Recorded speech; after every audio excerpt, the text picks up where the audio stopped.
Legalism is it's a religion that will work without the presence of God. The thing that transforms you is that you have a new love in your life greater than the love that's been producing the perversion. It can change a sexual orientation. It can change a perversion. Because there's nothing limited by the Spirit that raised Jesus from the dead.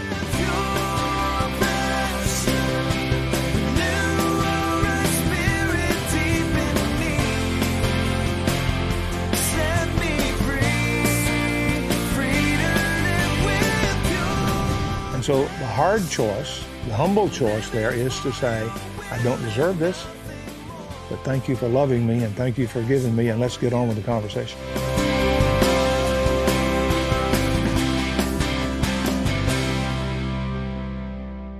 There's nothing better in all of life than living life conscious of your Father, His presence, His provision, His pleasure.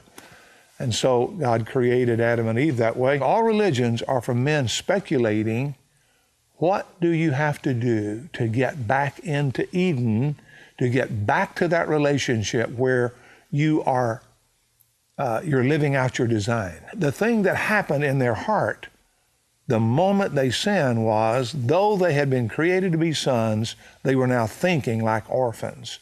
And orphans are always thinking, what does it take to get back in? And so all of the story of history is mankind's efforts to get back in. And so we're very vulnerable to people coming along and saying, do this, send money, live by this rule, live by that rule, perform here, build this church, do this ministry. Okay, whatever it takes. So orphans are really, really vulnerable to performance orientation. And it's only when we are adopted back into the family of God and we are given our sonship and we believe it, and that Abba Father spirit begins to push out that orphan spirit, that we again relate to God on the basis of son. Take a scenario where a person has been living as an orphan with an orphan mentality, and then he begins to get a glimpse of a new perspective. So as he's living with an orphan mentality, he is living as a moralist.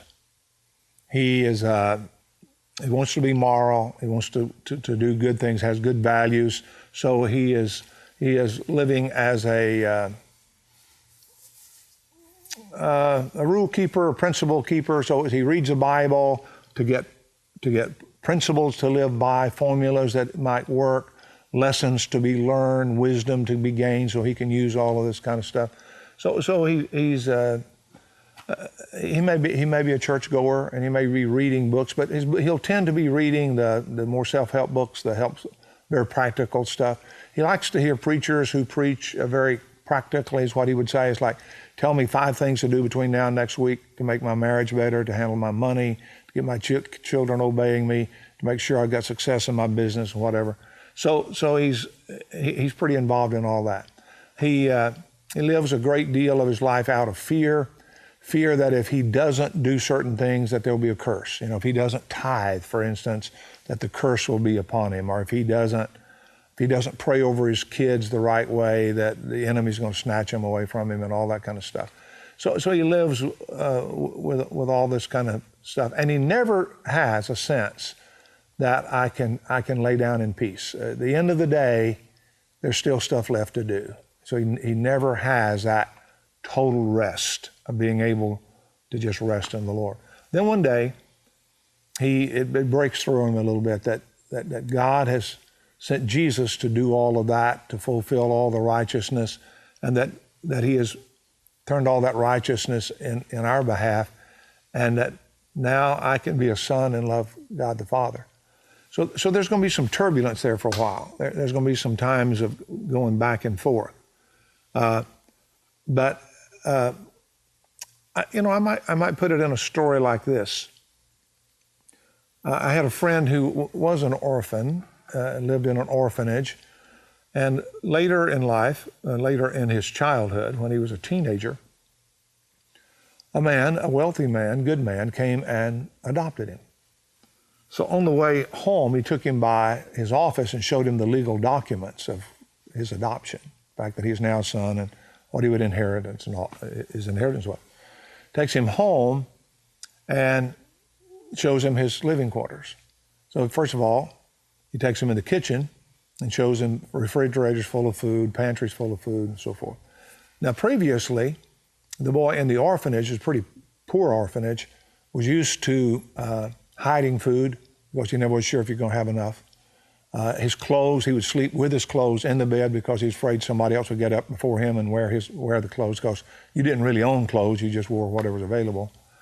And so the man shows him all the food, takes him upstairs, shows him his room, shows him his closet with clothes of every kind in his size, shows him the big screen TV on the wall, his own computer, his own bed, and all that kind of stuff. Now, and then the man goes downstairs and says, get oriented and come downstairs and we'll talk. Now you can imagine the turmoil that's going on in that boy, because he's been trained to think like an orphan. And there's some thoughts in his head like, I need to go down there and get a bunch of those chips and stuff and bring it up here and hide it. Or I need to get some of those clothes because somebody's liable to get them. And then he has to rethink, no, that's not me anymore. That's not me anymore. I don't have to think that way. And so what would be ridiculous is to give him a bunch of rules and say, okay, as a son, here is what you need to do. He's just going to have to get used to being a son. And that's part of the process of sanctification, and it's a part of our need for each other, so that, as the writer of Hebrews says, we can exhort one another day by day against the deceitfulness of sin. Well, what is the deceitfulness of sin? Well, part of it is suggesting to you that you need to take care of yourself, and you need to work more, you need to do more. And so a part of being a son is just getting oriented to this whole thing. The way Paul deals with it is in Ephesians 4, he says, put off the old man that was trained by the old mentality, and put off those behaviors like stealing and lying and cheating and all that kind of stuff. Renew your mind, and then put on the new man. And so the process of sanctification is, okay, I used to think like this, and that was a behavior that went with it. But now I think I'm a son, and I have to bring my thinking and my perspective and my behavior in line with who I am. So now I can do new behavior based on who I am. And then Paul illustrates it by using several things in life. He said, for instance, you who stole, you thieves, steal no more. Rather, work with your hands that you may have to give to him that has need. Okay, so as an orphan, you're thinking, I need this stuff to survive, so you're stealing, you're getting whatever you can. But once you realize you're a son, it's like, you know what, I've got all my provision, my father's present, and he owns everything, so I got all provision, so I don't have to work to get stuff, I work to give it away. So I can't wait to get up in the morning and see if I can't work a little bit more, find some other stuff, so there may be some people around who need me to give, and I get such a joy out of giving.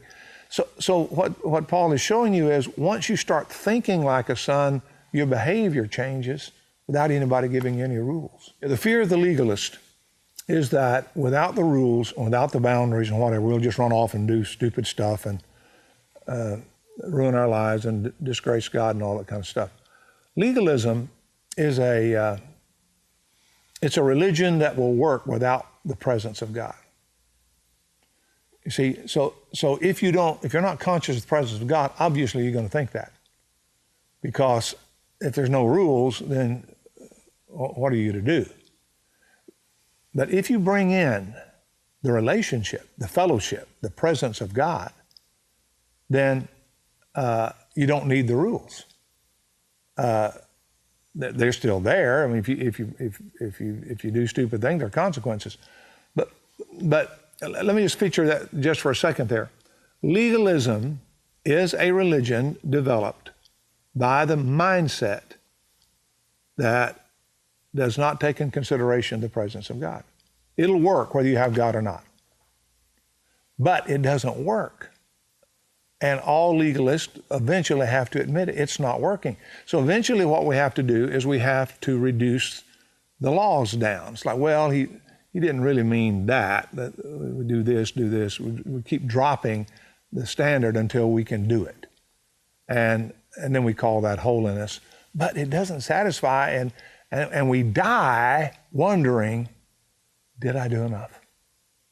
When I get there, will it be enough? And that's a terrible way to live, a terrible way to die. And what we're saying is that the gospel says that the internal change of knowing God the Father and enjoying God the Father changes you from the inside so that you not only keep the standard, but you keep the standard without being conscious of the standard. Because a man who's loving his neighbor is not conscious of the fact that he shouldn't be killing his neighbor. It never crosses his mind. And so that's why the living of a grace person is so much higher than the living of a legal person, because he's not conscious of the boundaries, though he's living in them. Legalists would be like football players who think that the goal of the game is keeping the rules. No, the goal of the game is to win the game, to play the game, to enjoy the game, to do the competition. There are some boundaries, and there's some referees out there. They'll blow the whistle if you do that. But you don't live your life based on, do I know the rules? Nobody ever made it into the Hall of Fame because they were a good rule keeper. You make it in the Hall of Fame because you're a good game player. And that's what God has done for us in the gospel. He has said, I want to free you to play the game. And another thing, if you want to set a standard to judge yourself, to say, how well am I doing? Set this one. Jesus said 3 times in the last discourse, John 14, 15, 16, 17, I'm saying these things to you, I've done these things for you, I'm praying for you for this purpose, that your joy might be full and that my joy might be in you. So if you want to use the standard to judge yourself, check your joy level. And I want to tell you something, legalists don't have a joy level. So if you're not enjoying God as much as God enjoys himself, then you're below the standard. That's what Jesus brought to us. That's what he said to the disciples in that text. He said, hey, I'm going back to the Father now, and I'm going to fix it so you guys can have the same relationship with the Father that I've had and I've demonstrated for you down here. And when that happens, your joy is going to be like my joy. My joy is going to be in you. And you'll have a joy level that's equal to mine. Well, try that living up to rules. No joy level.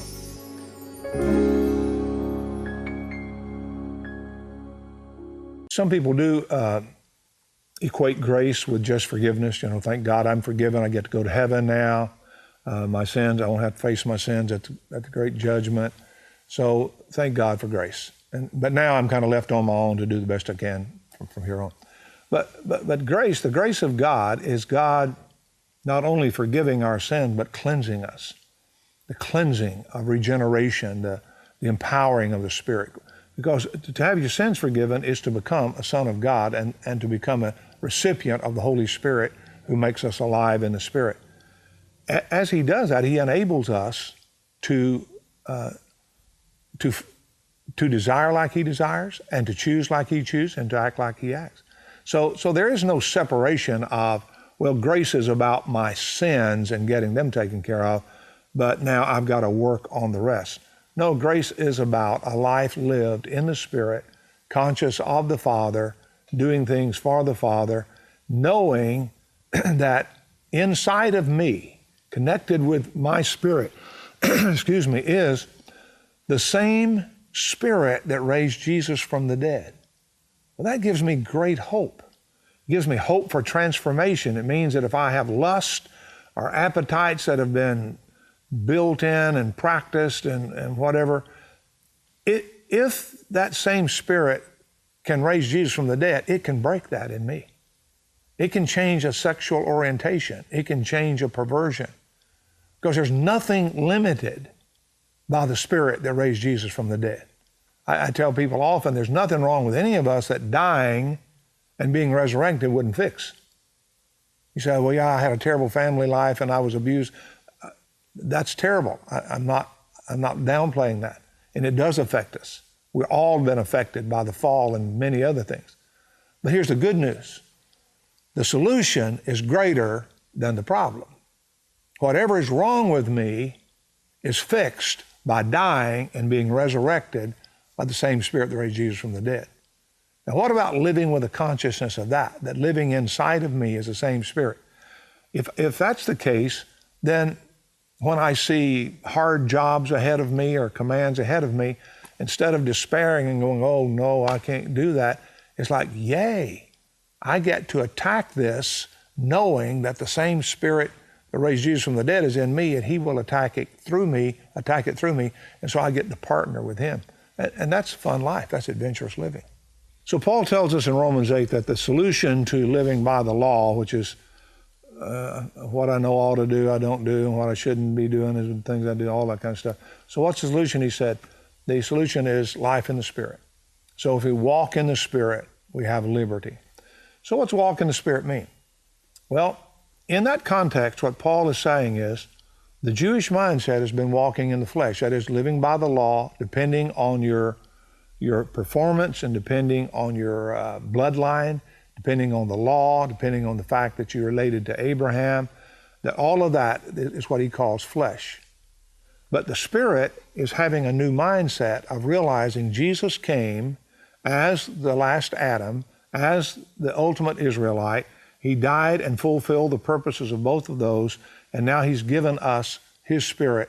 So that to walk in the Spirit now is to keep my mind focused on the fact that I am not a sinner in chains. I'm a son adopted into the family. I'm not looking to my penalty in the future. I'm looking to my justification because I already have been justified in him. And I have been given the same Spirit of Christ in me. Therefore, whatever I face, it is my choice to either think of it like an orphan, thinking in the flesh, or think of it like a son, thinking in the Spirit. So if I am tempted with a homosexual temptation or stealing or cheating or whatever it is, then my first move is to choose to think like a son instead of letting that old mindset pull me back to think, well, this is who I really am. I have these needs. I really can't control them. That's what defines me. My biological urges are what define me. My perversion is what defines me. My rejection is what defines me. Yeah, that's going to be pulling. I mean, that's a battle. But I now have the privilege to stop right there and go, wait, what defines me? What defines me is what God says of me. And God says he has forgiven my sin, and God says he's given a Spirit in me that is able to love love others and love God instead of love me. And so instead of satisfying my own desires right now, I have the ability to channel that so that I'm blessing God and blessing others.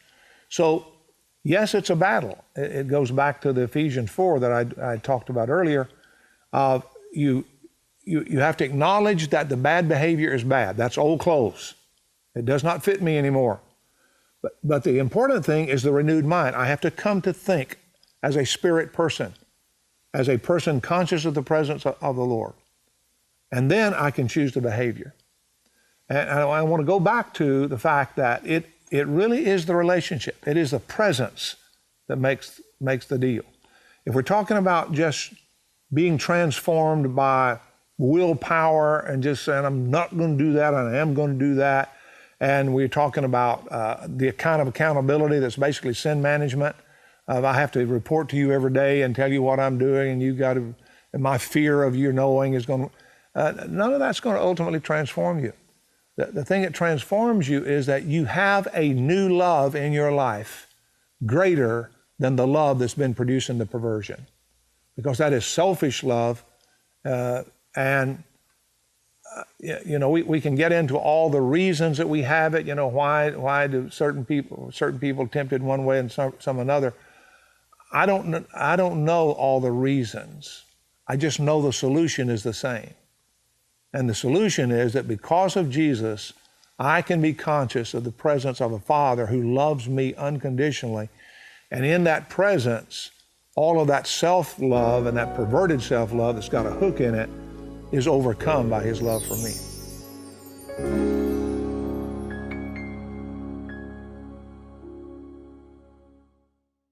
It is true that sometimes when you're in the middle of a temptation, you can declare, the kingdom of heaven's here, like Jesus told his disciple, Lord, help me. And there's a consciousness that he's really there and he overcomes. There are other times when it's like you have to face the temptation and you actually feel all alone. You feel like, okay, where'd you go? And I think the reason the Lord does that, this is speculation on my part, but I think the reason the Lord does that is he doesn't want me to make an idol of that feeling or of that situation. Because he said, I will be with you.